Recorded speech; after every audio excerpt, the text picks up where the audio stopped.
ஒன்பது கோளும் ஒன்றாய் காண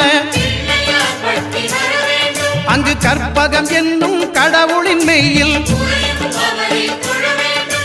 ஒன்பது கோளும் ஒன்றாய் காண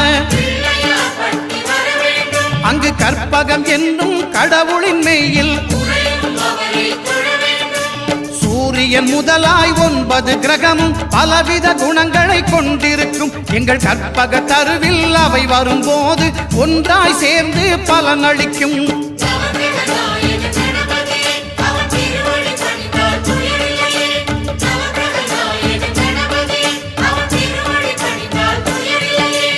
ஒன்பது கோளும் ஒன்றாய் காண அங்கு கற்பகம் என்னும் கடவுளின் மெய்யில்